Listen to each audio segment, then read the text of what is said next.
Paradise Lost by John Milton. Book 12. The Argument. The angel Michael continues from the flood to relate what shall succeed. Then, in the mention of Abraham, comes by degrees to explain who that seed of the woman shall be, which was promised Adam and Eve in the fall. His incarnation, death, resurrection, and ascension. The state of the church till his second coming. Adam, greatly satisfied and recomforted by these relations and promises, descends the hill with Michael, wakens Eve, who all this while had slept, but with gentle dreams composed to quietness of mind and submission. Michael, in either hand, leads them out of paradise, the fiery sword waving behind them, and the cherubim taking their stations to guard the place.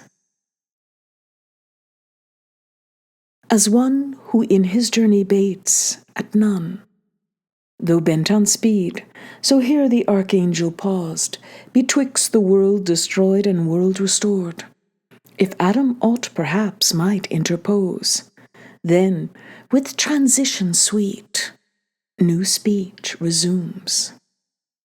Thus thou hast seen one world begin and end, and man as from a second stock proceed.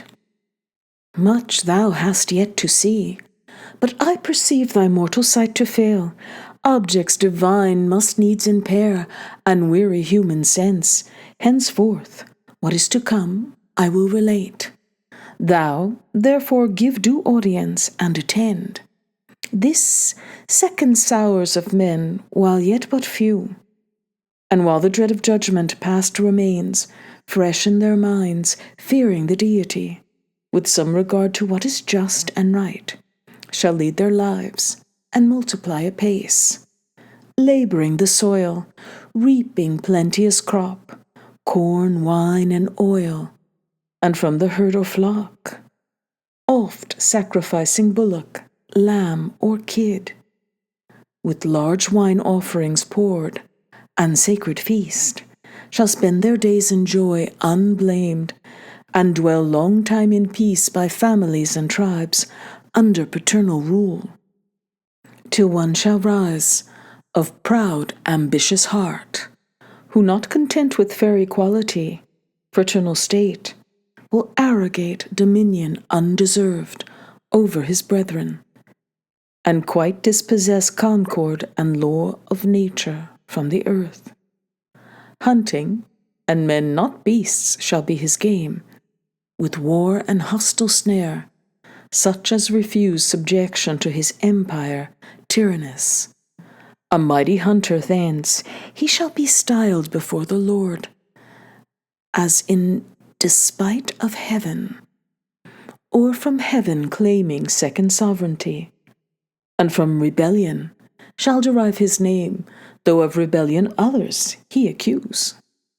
He with a crew whom like ambition joins with him or under him to tyrannize, marching from Eden towards the west, shall find the plain wherein a black bituminous gurge boils out from underground, the mouth of hell. Of brick and of that stuff they cast to build a city and tower, whose top may reach to heaven, and get themselves a name, least far dispersed in foreign lands their memory be lost, regardless whether good or evil fame. But God, who oft descends to visit men unseen, and through their habitations walks to mark their doings, them, beholding soon, comes down to see their city, ere the tower obstruct heaven towers, and in derision sets upon their tongues a various spirit, to raise quite out their native tongue, and instead to sow a jangling noise of words unknown. Forthwith a hideous gabble rises loud among the builders, each to other calls not understood, till hoarse and all in rage as mocked they storm, great laughter was in heaven. And looking down to see the hubbub strange, and hear the din, thus was the building left ridiculous, and the work confusion named. Whereto thus Adam fatherly displeased, O execrable son, so as to aspire above his brethren, to him assuming authority usurped from God not given. He gave us only over beast, fish, fowl dominion absolute. That right we hold by his donation. But man over men he made not Lord, such title to himself reserving. Human left from human free, but this usurper, his encroachment proud, stays not on man. To God his tower intends siege and defiance. Wretched man, what food will he convey up thither to sustain himself and his rash army? Where thin air above the clouds will pine his entrails gross, and famish him of breath, if not of bread. To whom thus Michael, justly, thou abhorrest that son who on the quiet state of men such trouble brought, affecting to subdue rational liberty. Yet know withal, since thy original lapse, true liberty is lost, which always with right reason dwells twinned, and from her hath no individual being. Reason, in man obscured or not obeyed, immediately inordinate desires, and upstart passions catch the government from reason, and to servitude reduce man till then free. Therefore, since he permits within himself unworthy powers to reign over free reason, God in judgment just subjects him from without to violent lords, who oft as undeservedly enthrall his outward freedom. Tyranny must be, though to the tyrant thereby no excuse. Yet sometimes nations will decline so low from virtue, which is reason, that no wrong but justice, and some fatal curse annexed, deprives them of their outward liberty, their inward lost. Witness the reverend son of him who built the ark, who for the shame done to his father heard this heavy curse, servant of servants, on his vicious race. Thus will this latter, as the former world, still tend from bad to worse, till God at last, wearied from their iniquities, withdraw his presence from among them, and avert his holy eyes, resolving from thenceforth to leave them to their own polluted ways, and one peculiar nation to select from all the rest, of whom to be invoked a nation from one faithful man to spring. Him, on this side Euphrates yet residing, bred up in idol worship. Oh, that men, canst thou believe, should be so stupid grown, while yet the patriarch lived, who scaped the flood, as to forsake the living God, and fall to worship their own work in wood and stone for gods, yet him God, the Most High, vouchsafes to call by vision from his father's house, his kindred and false gods, into a land which he will show him, and from him will raise a mighty nation, and upon him shower his benediction, so that in his seed all nations shall be blessed. He straight obeys, not knowing to what land, yet firm believes I see him. But thou canst not. With what faith he leaves his gods, his friends, and native soil, of Chaldea, passing now the ford to Haran, after a cumbrous train of herds and flocks, and numerous servitude, not wandering poor, but trusting all his wealth with God, who called him in a land unknown. Canaan he now attains. I see his tents pitched about Shechem, and the neighboring plain of Morah. There by promise he receives gift to his progeny, of all that land, from Hamath northward to the desert south. Things by their names I call, though yet unnamed, from Hermon east to the great western sea. Mount Hermon, yonder sea, each place, behold in prospect, as I point them. On the shore, Mount Carmel. Here, the double-founted stream, Jordan, true limit eastward. But his sons shall dwell to Sinir, that long ridge of hills, this ponder that all nations of the earth shall in his seed be blessed. By that seed is meant thy great deliverer, who shall bruise the serpent's head, whereof to thee anon plainlier shall be revealed. This patriarch blessed, whom faithful Abraham due time shall call a son, and of his son a grandchild leaves, like him in faith, in wisdom, and renown. The grandchild with 12 sons increased departs from Canaan to a land hereafter called Egypt, divided by the river Nile. See where it flows, disgorging at 7 mouths into the sea. To sojourn in that land, he comes invited by a younger son in time of dearth, a son whose worthy deeds raise him to the second in that realm of Pharaoh. There he dies, and leaves his race growing into a nation, and now grown suspected to a sequent king, who seeks to stop their overgrowth, as inmate guests too numerous, whence of guests he makes them slaves inhospitably, and kills their infant males, till by 2 brethren, those 2 brethren called Moses and Aaron, sent from God to claim his people from enthrallment, they return with glory and spoil back to their promised land. But first, the lawless tyrant who denies to know their God or message to regard must be compelled by signs and judgments dire. To blood unshed the rivers must be turned. Frogs, lice, and flies must all his palace fill with loathed intrusion, and fill all the land. His cattle must of rot and murrain die. Botches and blains must all his flesh emboss, and all his people. Thunder mixed with hail, hail mixed with fire, must rend the Egyptian sky and wheel on the earth, devouring where it roils what it devours not, herb or fruit or grain, a darksome cloud of locusts swarming down must eat, and on the ground leave nothing green. Darkness must overshadow all his bounds, palpable darkness, and blot out 3 days. Last, with 1 midnight stroke, all the firstborn of Egypt must lie dead.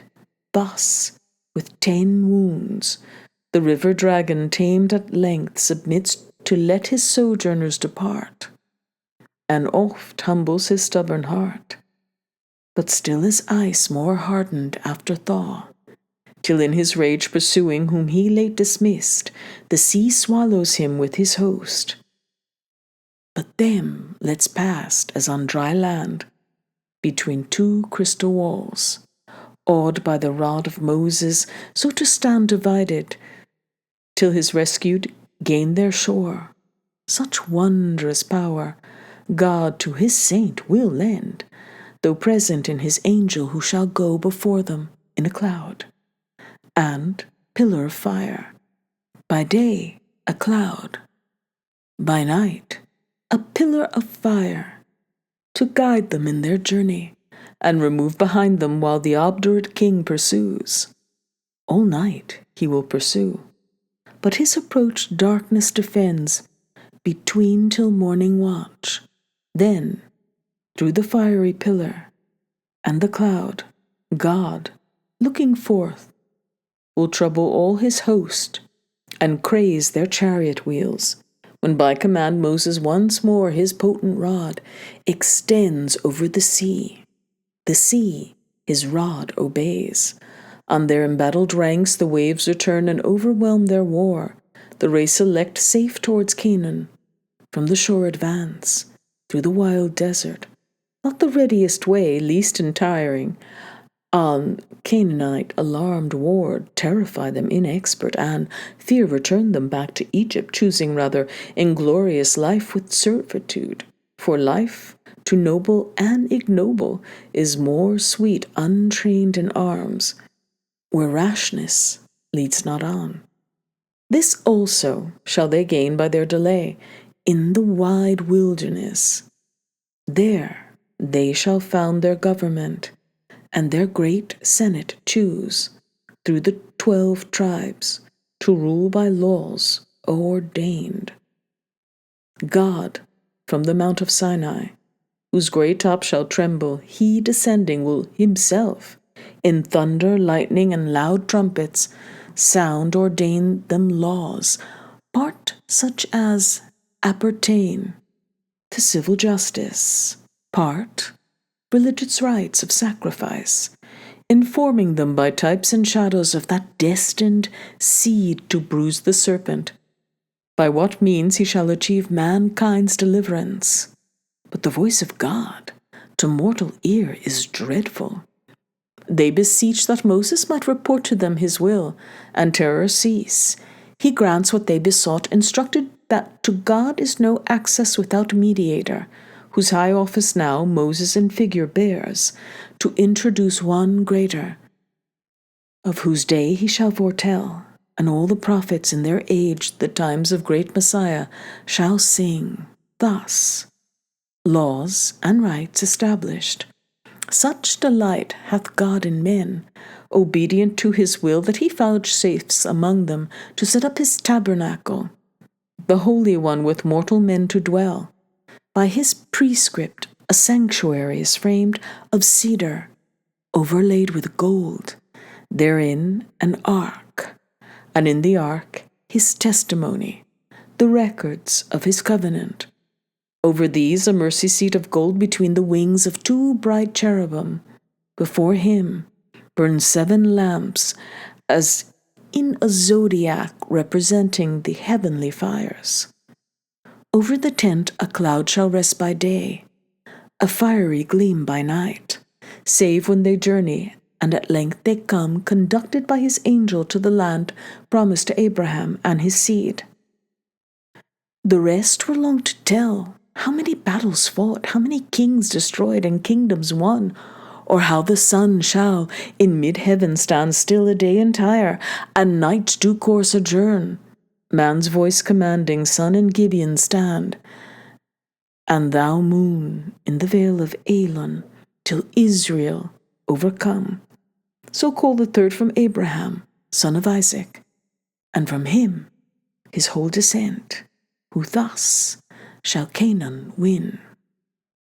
Here Adam interposed, O sent from heaven, enlightener of my darkness, gracious things thou hast revealed, those chiefly which concern just Abraham and his seed. Now first I find mine eyes true opening, and my heart much eased. Erewhile perplexed with thoughts what would become of me and all mankind, but now I see his day in whom all nations shall be blessed.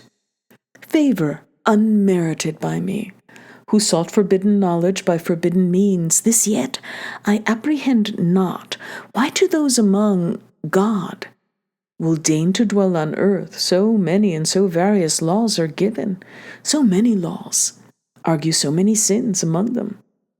How can God with such reside? To whom thus Michael, doubt not, but that sin will reign among them as of thee begot, and therefore was law given them to evince their natural pravity, by stirring up sin against law to fight, that when they see law can discover sin but not remove, save by those shadowy expiations weak, the blood of bulls and goats, they may conclude some blood more precious must be paid for man, just for unjust, that in such righteousness to them, by faith imputed, they may find justification towards God, and peace of conscience, which the law by ceremonies cannot appease, nor man the moral part perform. And not performing cannot live, so law appears imperfect, and but given with purpose to resign them in full time up to a better covenant, disciplined from shadowy types to truth, from flesh to spirit, from imposition of strict laws to free acceptance of large grace, from servile fear to filial, works of law to works of faith. And therefore shall not Moses, though of God highly beloved, being but the minister of law, his people into Canaan lead, but Joshua, whom the Gentiles Jesus call, his name and office bearing, who shall quell the adversary's serpent, and bring back through the world's wilderness long wandered man safe to eternal paradise of rest. Meanwhile, they in their earthly Canaan placed, long time shall dwell and prosper. But when sins national interrupt their public peace, provoking God to raise them enemies, from whom as oft he saves them penitent by judges first, then under kings, of whom the second both for piety renowned and puissant deeds, a promise shall receive irrevocable, that his regal throne forever shall endure. The like shall sing all prophecy, that of the royal stock of David, so I name this king, shall rise a son, the woman's seed to thee foretold to Abraham, as in whom shall trust all nations, and to kings foretold, of kings the last, for of his reign shall be no end. But first a succession must ensue, and his next son for wealth and wisdom famed, the clouded ark of God, till then intense wandering, shall in a glorious temple enshrine. Such follow him, as shall be registered, part good, part bad. Bad, the longer scroll, whose foul idolatries and other faults heaped to the popular sum, will so incense God as to leave them and expose their land, their city, his temple, and his holy ark, with all his sacred things, a scorn and prey to that proud city, whose high walls thou sawest left in confusion, Babylon, thence called. There in captivity he lets them dwell the space of 70 years, then brings them back, remembering mercy, and his covenant sworn to David, established as the days of heaven, returned from Babylon by leave of kings, their lords, whom God disposed. The house of God they first re-edify, and for a while in mean estate live moderate, till grown in wealth and multitude, factious they grow. But first, among the priests, dissension springs, men who attend the altar, and should most endeavor peace, their strife pollution brings upon the temple itself. At last they seize the scepter, and regard not David's sons, then loose it to a stranger, that the true anointed King Messiah might be born bard of his right.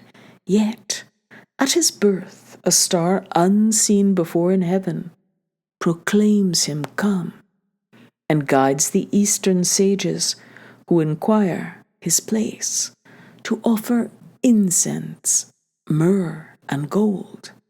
His place of birth a solemn angel tells to simple shepherds, keeping watch by night.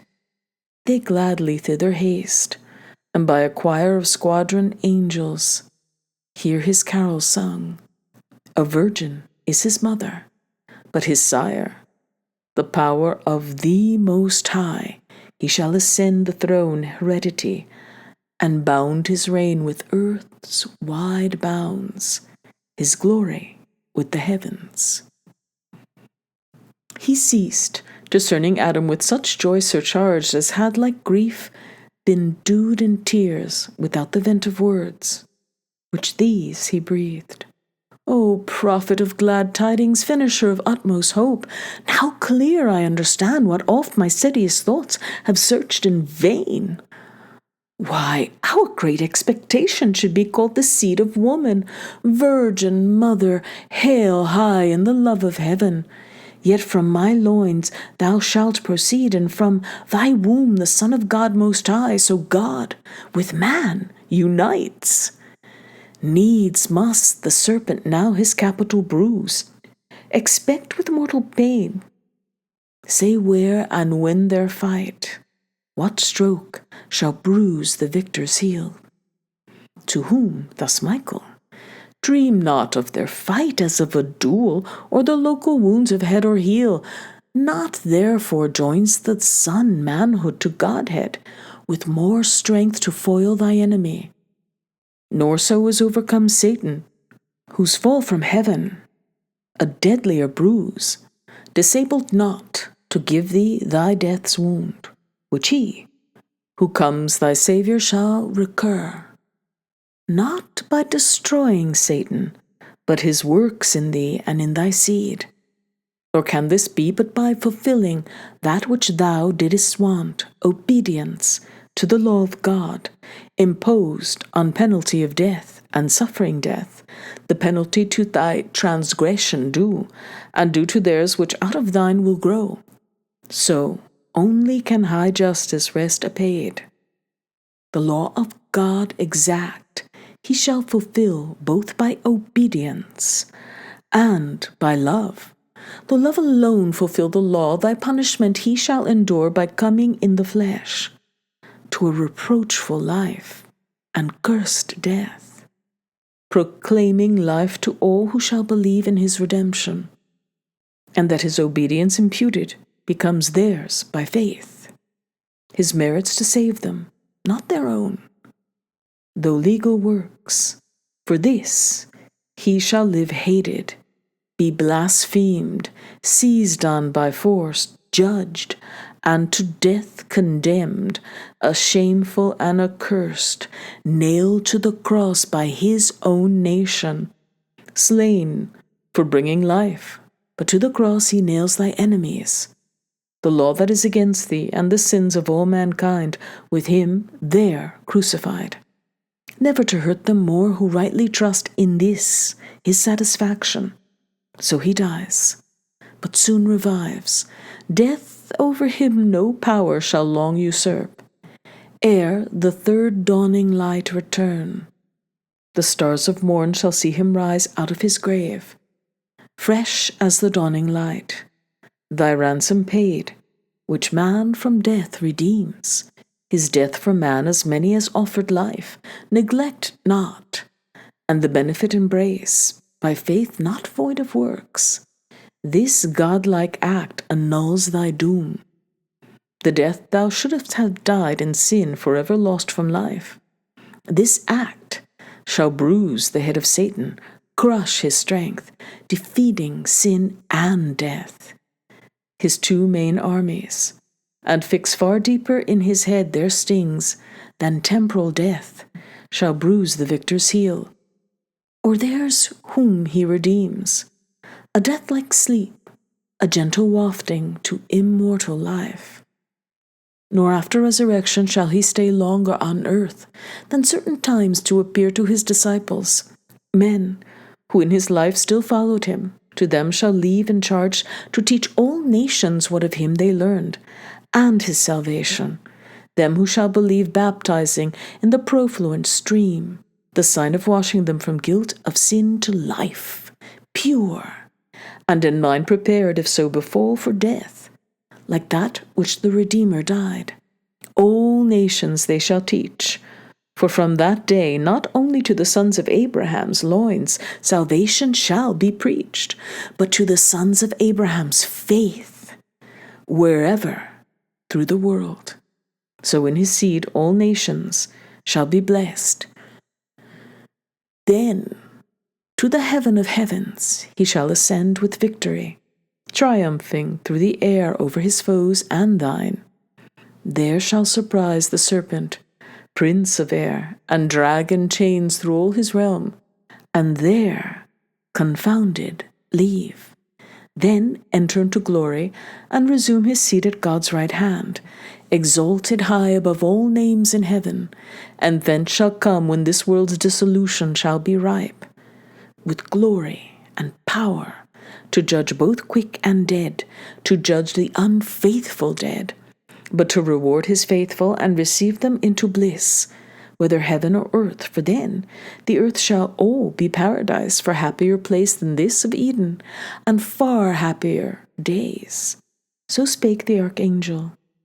Michael then paused, as at the world's great period, and our sire, replete with joy and wonder, thus replied, Oh, goodness infinite, goodness immense, that all this good of evil shall produce and evil turn to good. More wonderful than that which by creation first brought forth light out of darkness. Full of doubt I stand whether I should repent me now of sin by me done and occasioned, or rejoice much more, that much more good thereof shall spring. To God more glory, more goodwill to men from God, and over wrath grace shall abound.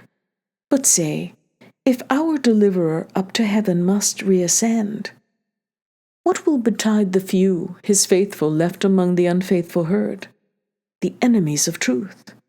Who then shall guide his people? Who defend? Will they not deal worse with his followers than with him they dealt? Be sure they will, said the angel, but from heaven he to his own a comforter will send, the promise of the Father who shall dwell his Spirit within them. And the law of faith, working through love, upon their hearts shall write, to guide them in all truth, and also arm with spiritual armor, able to resist Satan's assault, and quench his fiery darts. What man can do against them, not afraid, though to the death, against such cruelties with inward consolations recompensed, and oft supported so as shall amaze their proudest persecutors. For the Spirit, powered first on his apostles, whom he sends to evangelize the nations, then on all baptized, shall them with wondrous gifts endue, to speak all tongues, and do all miracles, as did their Lord before them. Thus they win great numbers of each nation to receive with joy the tidings brought from heaven. At length their ministry performed, and race well run, their doctrine and their story written left, they die. But in their room, as they forewarn, wolves shall succeed for teachers, grievous wolves, who all the sacred mysteries of heaven to their own vile advantages shall turn of lucre and ambition, and the truth with superstitions and traditions taint, left only in those written records pure, though not by the Spirit understood. Then shall they seek to avail themselves of names, places, and titles, and with these to join secular power, though feigning still to act by spiritual, to themselves appropriating the Spirit of God, promised alike and given to all believers, and from that pretense spiritual laws by carnal power shall force on every conscience, laws which none shall find left them enrolled. Or what the Spirit within shall on the heart engrave, what will they then but force the Spirit of grace itself, and bind his consort liberty? What but unbuild his living temples, built by faith to stand, their own faith, not another's? For on earth who against faith and conscience can be heard infallible? Yet many will presume, whence heavy persecution shall arise on all who in the worship persevere of spirit and truth. The rest, far greater part, will deem in outward rites and specious forms religion satisfied. Truth shall retire, be stuck with slanderous darts, and works of faith rarely be found.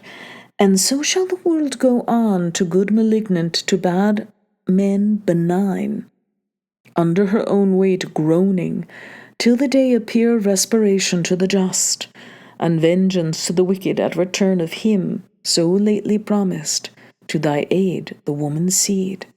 Obscurely then foretold, now amplier known, thy Saviour and thy Lord. Last, in the clouds from heaven to be revealed in glory of the Father, to dissolve Satan with his perverted world. Then raise from the conflagrant mass, purged and refined, new heavens, new earth, ages of endless date, founded in righteousness and peace and love, to bring forth fruits, joy, and eternal bliss. He ended, and thus Adam last replied, How soon hath thy prediction, seer blessed, measured this transient world, the race of time, till time stand fixed beyond his all abyss, eternity, whose end no eye can reach. Greatly instructed I shall hence depart, greatly in peace of thought, and have my fill of knowledge, what this vessel can contain, beyond which was my folly to aspire.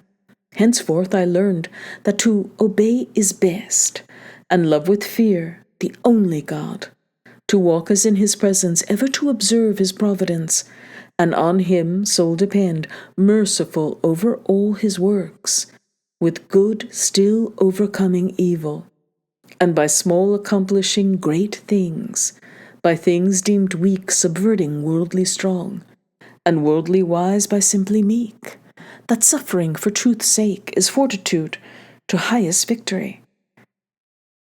And to the faithful death the gate of life, taught this by his example, whom I now acknowledge my Redeemer, ever blessed.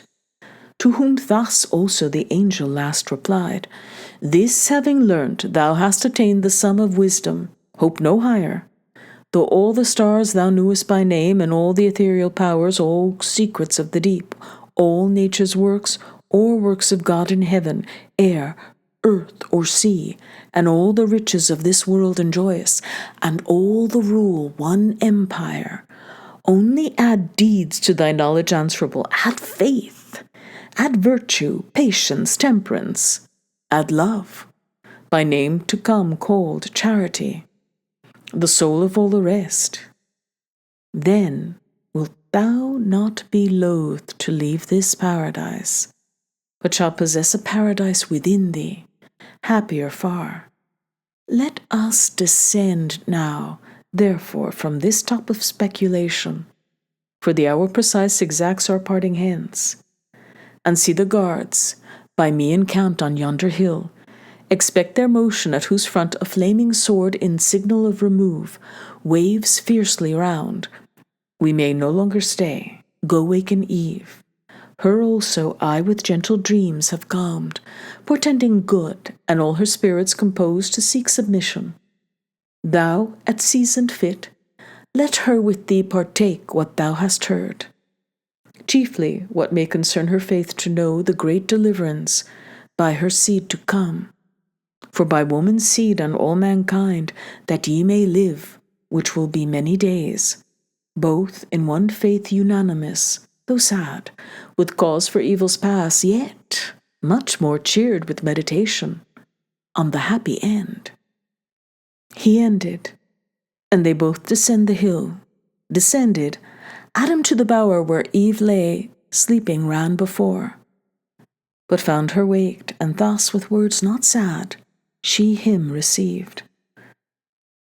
Whence thou returnest, and whither wentst, I know, for God is also in sleep, and dreams advise, which he hath sent propitious some great good presaging, since with sorrow and heart's distress wearied, I fell asleep. But now lead on, in me is no delay. With thee to go is to stay here, without thee here to stay is to go hence unwilling. Thou to me art all things under heaven, all places thou, who for my wilful crime art banished hence. This further consolation yet secure I carry hence.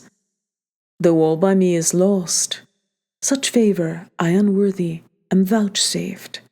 By me the promised seed shall all restore. So spake our mother, Eve, and Adam heard well pleased, but answered not. For now too nigh the archangel stood, And from the other hill to their fixed station, all in bright array, the cherubim descended on the ground, gliding meteors, as evening mist risen from a river o'er the marish glides, and gathers ground fast at the labourer's heel, homeward returning. High in front advanced the brandished sword of God, before them blazed fierce as a comet, which, with torrid heat and vapour as the Libyan air adjust, began to parch that temperate clime, whereat, in either hand, the hastening angel caught our lingering parents, and to the eastern gate led them direct, and down the cliff as fast to the subjected plain, then disappeared. They, looking back, all the eastern side beheld of paradise, so late their happy seat, waved over by that flaming brand. The gate, with dreadful faces thronged and fiery arms. Some natural tears they dropped, but wiped them soon.